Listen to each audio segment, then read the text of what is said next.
Assalamualaikum warahmatullahi wabarakatuh. Waalaikumsalam warahmatullahi wabarakatuh. Alhamdulillah wassalatu wassalamu ala rasulillah ba'da. Kenalkan Pak, nama saya Didi Bayi Mahdi. Saya adalah guru di SD di Kalibaru nomor 9 sebagai guru pendidikan agama Islam. Sama-sama Pak Gapal untuk tingkat KGPA ini. Dan saya adalah CGP atau calon guru penggerak angkatan 8. Pada hari ini alhamdulillah bisa bersilaturahmi ke sekolah Bapak, yaitu sekolah Pantai SDS Pantai Indah, dan bersama saya alhamdulillah yaitu Bapak Arifin, jabatan kepala sekolah SDS Pantai Indah. Baik Pak, apa kabar Bapak? Alhamdulillah sehat. Alhamdulillah sehat. Bagaimana Pak kegiatan sehari-hari? Alhamdulillah lancar ya. Mungkin saya ini dulu ya, saya Arifin, saya kepala SDS Pantai Indah. Kebetulan saya bertugas dari 2012. Dari 2012 misalnya sudah 10 tahun lebih ya Pak ya? 10 tahun lebih. Masya Allah, kelas senior banget di sini. Untuk pendidikan di sini berjalan dengan baik ya Pak ya? Alhamdulillah baik. Alhamdulillah. Baik Bapak, saya mohon izin dan perkenankan saya untuk sedikit mewawancarai observasi tentang pengambilan keputusan. Sebagai pimpinan Bapak pasti acap kali dan amat sangat sering melakukan satu keputusan atau mengambil satu keputusan, yang mana mungkin keputusan ini terkadang ya harus mengambil dua keputusan yang sama-sama mengandung nilai-nilai kebajikan dan kebaikan untuk orang banyak. Tapi mau tidak mau sebagai kepala sekolah Bapak pasti akan dengan tegas mengambil keputusan itu.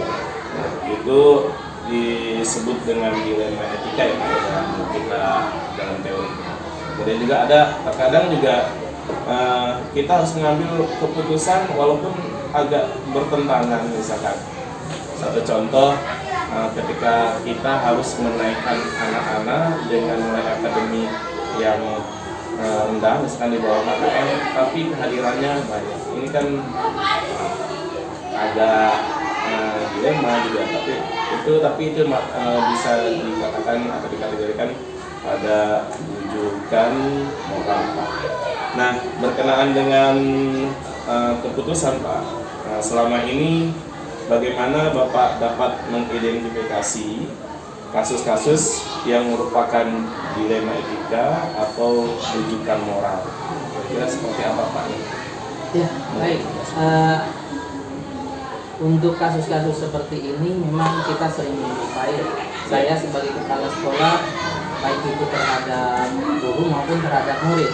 Baik. Mungkin kalau untuk kasus murid yang memang bukan masalah nggak naik kelas ya, sebenarnya masalah hanya sih yang sedikit kadang-kadang agak kita agak berpikir panjang pada saat anak ini keluar dan ingin masuk kembali gitu, karena posisinya mungkin orang tuanya ribut diajak sama bapaknya kemudian kembali. Itu kadang-kadang yang membuat kita berpikir bagaimana solusi yang terbaik. Tapi kita kan juga nggak ingin merugikan anak. Iya. Kalau saya ambil identifikasinya, saya lihat dulu persoalannya sebenarnya apa sih ini anak sampai seperti ini.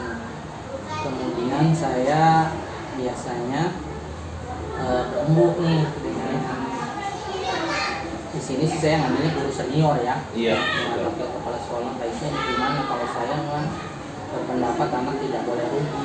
Iya. Kalaupun orang tua punya hati seperti itu ya anaknya biarkanlah,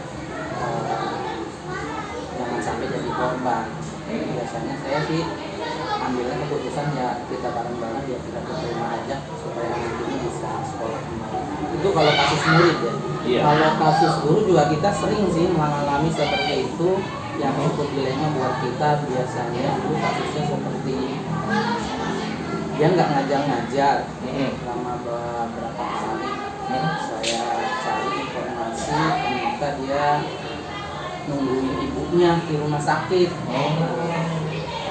Kemarin kita punya batasan juga ya, kalau Iya. sampai berapa hari dia nggak masuk kelas kan jadi pertanyaan juga.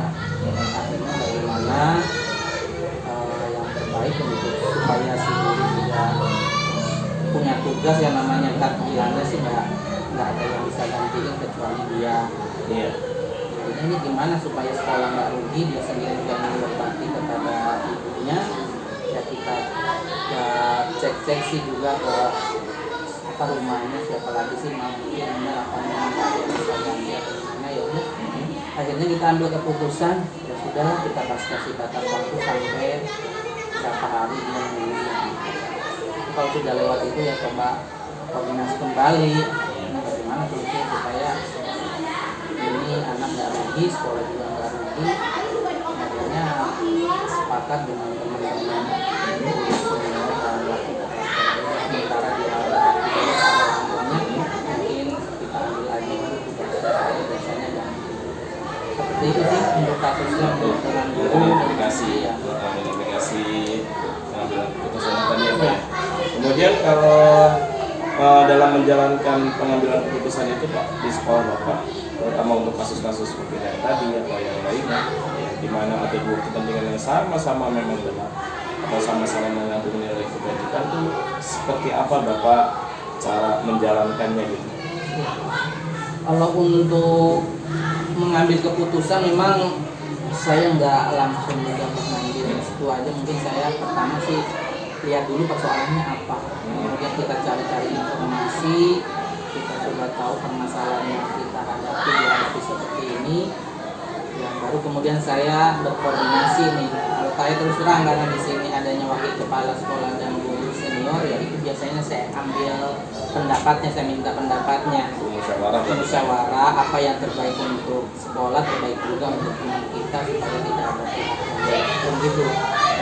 Cuma kalau sampai nggak ada keputusan juga, biasanya saya langsung ke yayasan. Langsung ke yayasan.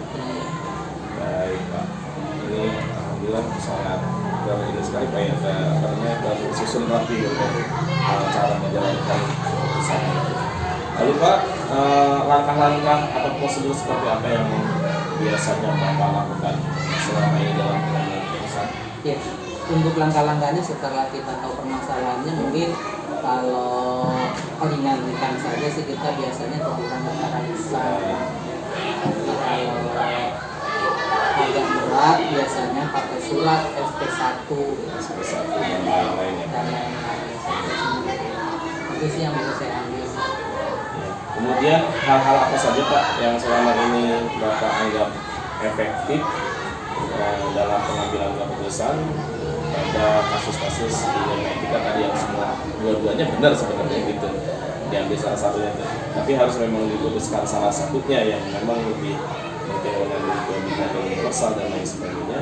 Itu apa yang Bapak anggap efektif dalam pengambilan keputusan di antara? Yang paling efektif selama ini kalau secara lisan kayaknya kurang efektif, tapi secara kalau lisan kan kita masih nasihatin itu yang kesalahannya apa jangan diulang lagi, tapi kadang-kadang juga ada sih beberapa guru yang masih mengulangi. Ternyata setelah efektif ini pengalaman yang pernah saya pakai SP1 dan panggil dengan yayasan dengan efektif. Setelah itu perubahannya banyak gitu. Kalau cuma lisan dengan saya doang kayaknya kurang efektif, tapi dengan SP1 dan saya ajak yayasan, panggil dia dengan yayasan, kelihatannya itu lebih efektif. Baik. Kemudian Pak, untuk hal-hal apa saja yang selama ini merupakan tantangan dalam pengambilan keputusan khususnya dalam kasus-kasus di dunia etika? Tantangannya itu apa sih Pak dalam pengambilan keputusan di antaranya? Tantangan yang paling berat ya itu sih kadang-kadang kita sebagai kepala sekolah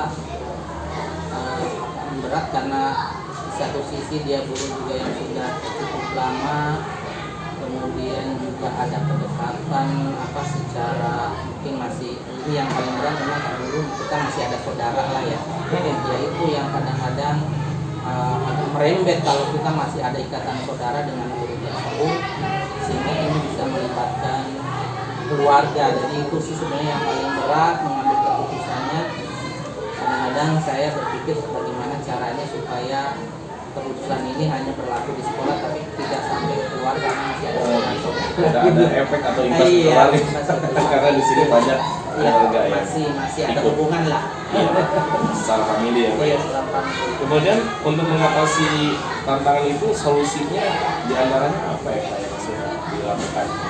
Iya, kalau solusinya sih saya biasanya karena saya juga masih ini ya di sini ada yang lebih senior dari saya biasanya minta nasihat ke yang senior, dan saya kalau sudah artinya saya sudah nasihati guru itu dia masih sama saya masih enggak ikut karena mungkin merasa masih saudara, biasanya saya kasih ke guru senior di sini supaya ini maksudnya ini tolong tangani supaya kayaknya kalau saya tangani terlalu keras kayaknya larinya ke persaudaraan nih. Kalau dengan guru senior kan nggak ada hubungan cuma karena hubungan dengan teman dan dianggapnya juga kan masih di bawahnya masih ada anak gitu. Jadi kalau ini tangani sih. Ini secara profesional artinya ya Pak ya. Kemudian dalam pengambilan keputusan itu Pak, apakah harus terjadwal gitu? Atau misalkan secara spontanitas secepatnya Bapak lakukan pengambilan keputusan itu apakah dijadwalkan atau tidak? Kalau secara terjadwal ya kayaknya iya sih, cuma karena itu tergantung kasus yang kita hadapi ya. Kalau nggak terlalu berat mungkin hari itu bisa ambil keputusan, tapi agak berat mungkin kita punya pertimbangan ambil langkah-langkahnya juga apa-apa yang harus kita ambil itu kalau yang agak berat. Baik. Kalau dalam pengambilan keputusan Pak, siapa yang paling membantu Bapak gitu? Kalau saya paling membantu di sini guru senior sih, karena yang saya anggap lebih tua dari saya dan juga lebih lama di sini juga masanya sih biasanya itu yang paling membantu ya Pak untuk memberikan pertimbangan apakah harus ambil A atau B ya, sama-sama dua-duanya serba salah sebetulnya. Apalagi kepala sekolah juga sih sebenarnya yang senior kita. Oh iya, kepala sekolah juga ya Pak ya. Guru senior dan kepala sekolah ya Pak ya. Guru senior dan kepala sekolah. Wakil kepala sekolah. Nah, kemudian Pak, dari semua hal yang telah disampaikan, pembelajaran apa yang Bapak bisa petik Pak dari wawancara ini? Atau mungkin juga selain itu mungkin dalam pengambilan keputusan itu seperti apa Pak? Refleksinya? Ya, refleksi yang bisa kita ambil dari pengalaman-pengalaman yang sudah kita lalui, baik itu kasus kita terhadap orang tua, dengan murid, dengan guru. Mungkin yang kita bisa ambil, saya bisa ambil pelajaran bahwa kita tidak boleh artinya mengambil keputusan itu berdasarkan emosi, berdasarkan pertimbangan-pertimbangan yang artinya yang mungkin ya secara agama bagaimana, secara moral bagaimana kita. Kadang-kadang kalau kita pakainya emosi, saya pikir itu akan menyelesaikan masalah. Jadi memang keputusan itu tidak boleh ketika memutuskan kita dalam keadaan emosional. Jadi harus betul-betul tenang, berpikir jernih, berpikir jangka panjang, jangka pendeknya. Memang luar biasa. Tugas kepala sekolah selain memang sekolah supaya bagaimana pendidikan lebih bermutu, juga ada hal-hal yang memang menurut saya juga lumayan berat Pak ya. Apalagi sudah tersinggungan tadi dengan keluarga. Tapi saya ucapkan terima kasih banyak Pak atas waktunya pada hari ini untuk melakukan wawancara tentang ilmu etika dan pendidikan moral. Mudah-mudahan ada manfaatnya Pak, khususnya dalam pengambilan keputusan, bagaimana caranya keputusan itu memihak pada anak, khususnya kalau untuk anak. Kemudian juga keputusan itu juga mengandung nilai-nilai kebijakan universal, pastinya diperhatikan dari unsur etika, moral, agama kan seperti itu ya Pak ya, dan norma-norma yang berlaku di masyarakat. Kemudian keputusan itu memang sudah dipastikan bisa dipertanggungjawabkan khususnya memang Bapak sendiri. Saya ucapkan terima kasih banyak Pak. Sama-sama. Mudah-mudahan semakin sukses Amin, SDS amin. Pantai Indah yang saat ini muridnya juga alhamdulillah banyak. Iya. Sehingga menjadi salah satu opsi untuk mengambil pendidikan di sini khususnya bagi warga Kalibaru ya Pak. Terima kasih banyak Bapak. Ya, wassalamualaikum warahmatullahi wabarakatuh. Waalaikumsalam warahmatullahi wabarakatuh.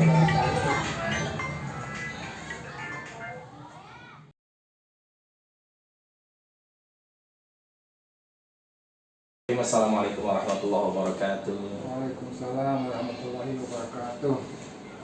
Baik Pak. Ya, Sebelumnya yang kami hormati yaitu fasilitator saya khususnya Ibu. Bismillahirrahmanirrahim. Yang kami hormati Ibu fasilitator kami yaitu Ibu Etika Indah, dan yang kami hormati pula pengajar praktik yaitu Ibu Nani, serta tak lupa yang saya cintai dan saya banggakan, ini adalah Bapak Kepala Sekolah saya, Bapak Kepala Sekolah SDN Kalibaru 09, yaitu dengan Bapak Safin. Baik, pada hari ini kita akan melakukan wawancara tentang kasus-kasus yang di dalamnya mengandung dilema etik dan rujukan moral. Baik Bapak, pada hari ini kita akan melakukan wawancara. Ada beberapa pertanyaan yang kita akan gali terkait dengan dilema etik dan rujukan moral ketika Bapak harus mengambil satu keputusan. Pertama, bagaimana selama ini Bapak mengidentifikasi kasus-kasus yang merupakan dilema etika atau rujukan moral? Seperti apa Pak sih mengidentifikasi itu, maksudnya pada dilema etik atau rujukan moral sehingga Bapak harus mengambil keputusan dengan tepat yang di dalamnya mungkin terdapat nilai-nilai kebajikan dan lain sebagainya. baik. Kalau melihat kasus seperti itu, kita akan mengidentifikasi bagaimana etika yang terjadi dengan adanya pilihan yang sama benar. Tidak ada rujukan karena dalam kasus ini tidak ada pelanggaran hukum yang terjadi. Oh gitu, iya Pak ya. Ya. Jadi untuk mengidentifikasinya Bapak lihat terlebih dahulu apakah itu melanggar hukum atau tidak gitu. Apakah itu akan mendatangkan sanksi berupa hukuman disiplin dan lain sebagainya. Selama itu tidak mengandung unsur-unsur itu, jadi Bapak tetap akan mengambil dua keputusan yang sama-sama benar itu. Tetap mengambil keputusan seperti itu. Dan yang diambil keputusannya adalah yang mungkin yang terbaik ya Pak ya. Yang terbaik dengan memperhatikan semua aspek yang harus kita nilai gitu. Oke. Ya baik Pak, terima kasih atas jawabannya. Kemudian bagaimana Bapak menjalankan pengambilan keputusan di sekolah Bapak, terutama untuk kasus-kasus di mana ada dua kepentingan yang sama-sama benar Pak dan mengandung nilai kebajikan?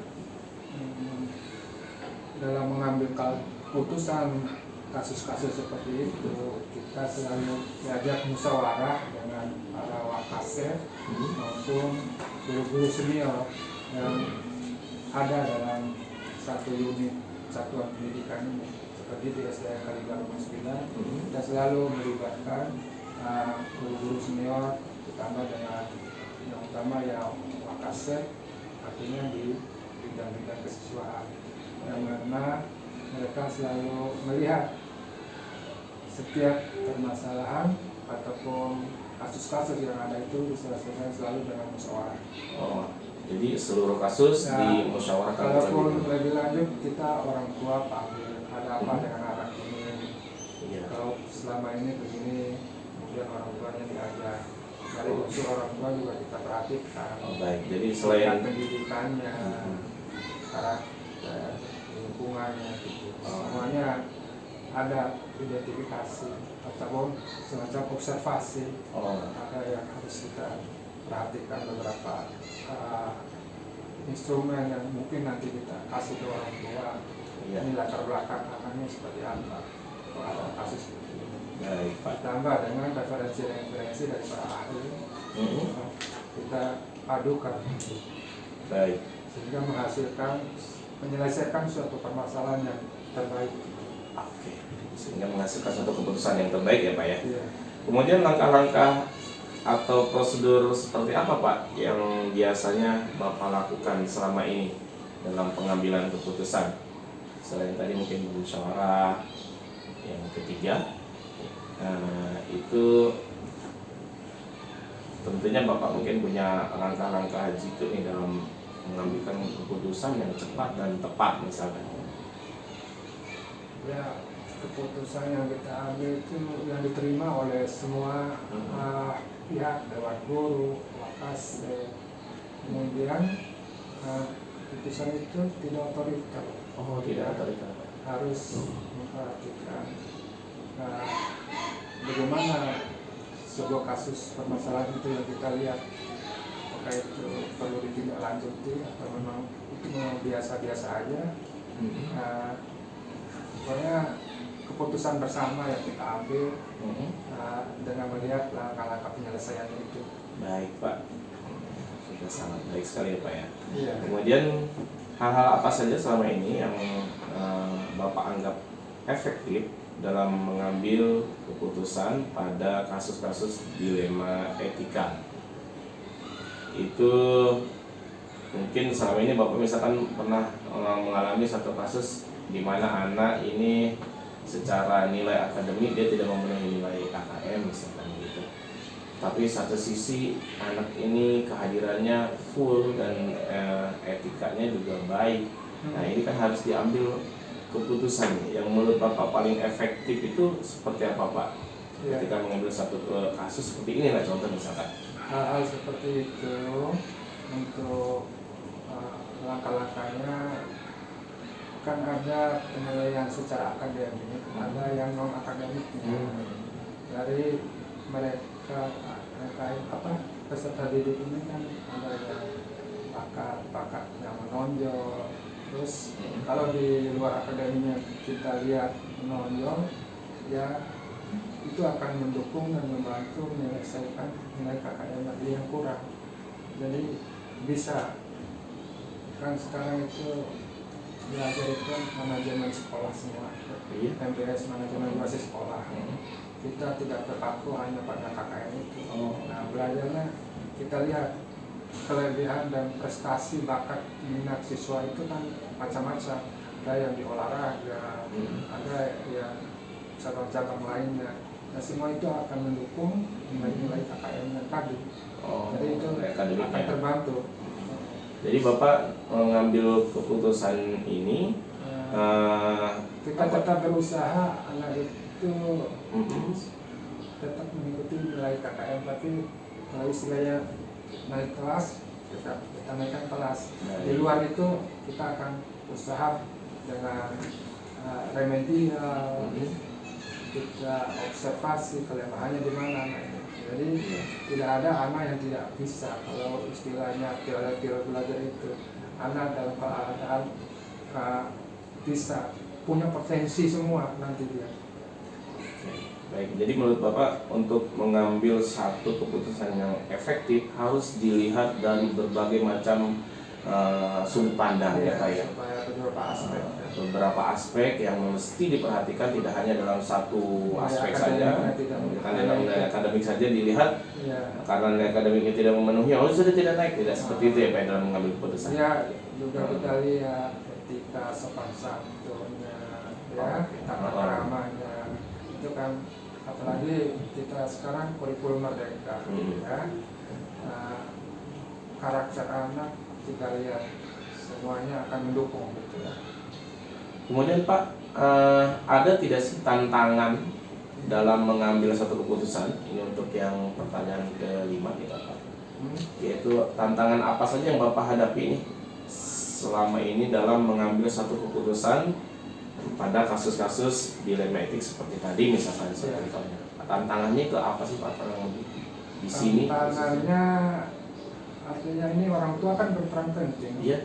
Kesadaran mereka mungkin karena latar belakang pendidikan yang kita Iya. lihat masih tingkat-tingkat rendah SD Iya. yang pertama, apalagi sekolah di Kalibaru 9 di pesisir kan, notabene orang tuanya para nelayan mengupas berperan itu. Jadi tantangannya kesadaran orang tua yang belum maksimal bahwa pendidikan itu begitu penting untuk anak-anak ke depan gitu. Dengan modal pendidikan yang baik, misalnya ke depan generasi itu akan bagus. Baik, selain dari anak mungkin Pak,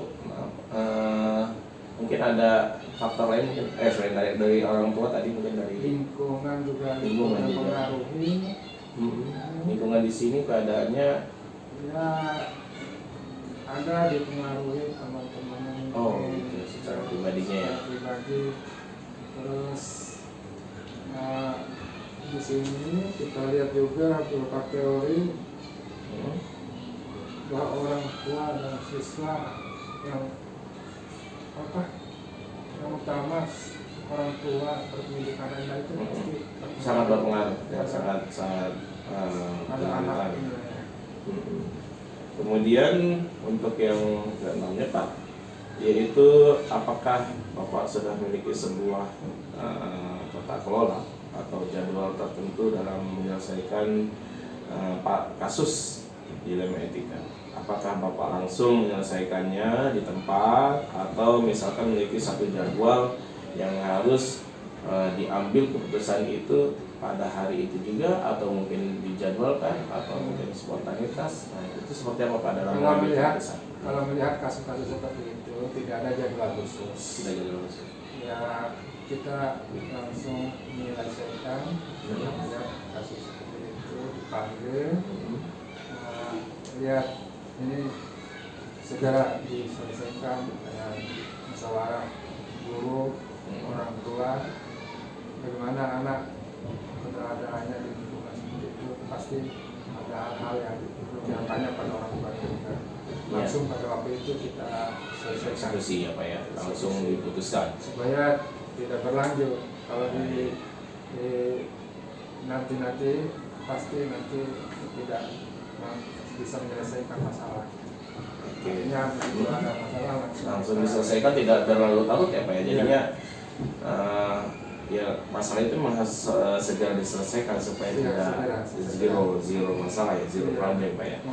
Kemudian Pak, apakah selama ini ada yang membantu Bapak untuk mempermudah menyelesaikan pengambilan keputusan, atau mungkin Bapak secara pribadi menyelesaikan kasus-kasus itu dengan misalkan dengan apa namanya kapasitas Bapak sebagai kepala sekolah?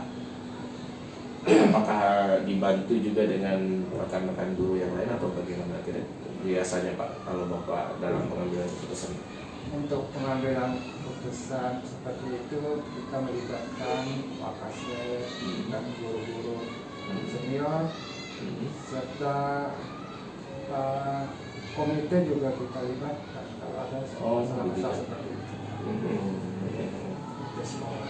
Kemudian semua hal yang telah disampaikan dalam pembelajaran, apakah apa yang dapat Bapak petik dalam pengalaman dalam mengambil keputusan dilema etik gitu Pak?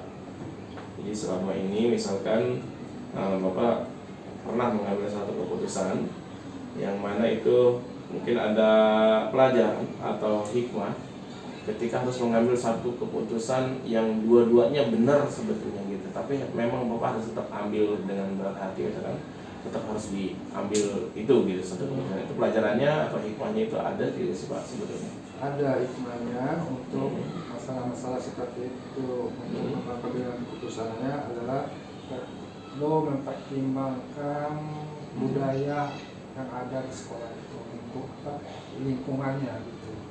Jadi tidak semata-mata kita langsung mengambil keputusan menurut aturan kita, tapi kita memperhatikan beberapa budaya ataupun lingkungan yang ada di sekitar gitu. Kita sesuaikan dengan lingkungan yang ada. Oke, baik Pak.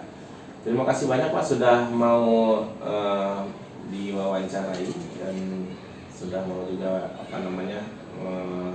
memfasilitasi saya untuk melakukan satu observasi tentang pengambilan keputusan yang mana memang sebagai seorang nomor satu di sini sebagai pimpinan di SDN Kalibaru 09 ini pasti akan banyak sekali Bapak menemukan kasus-kasus dan akan harus diputuskan baik mengenai persoalan dengan guru ataupun dengan siswa ataupun dengan dunia pendidikan pada saat ini sesuai dengan kapasitas Bapak sebagai kepala sekolah. Saya atas nama pribadi Pak Didi Bayi Mahdi mengucapkan terima kasih banyak atas setiap jawaban yang Bapak sampaikan, dan ini membantu saya untuk banyak belajar lagi dari Bapak tentang bagaimana keterampilan dalam memutuskan sesuatu sehingga tepat sasaran. Tadi sesuai dengan yang Bapak sampaikan, tidak sampai salah dalam memutuskan ataupun tidak bertentangan dengan nilai-nilai moral, nilai-nilai etika, kemudian dengan disiplin dengan disiplin dan ataupun melanggar hukum. Itu saja Pak. Terima kasih banyak pelajaran yang telah Bapak berikan pada saya. Mudah-mudahan membawa manfaat ke depan. Baik. Ya, baik.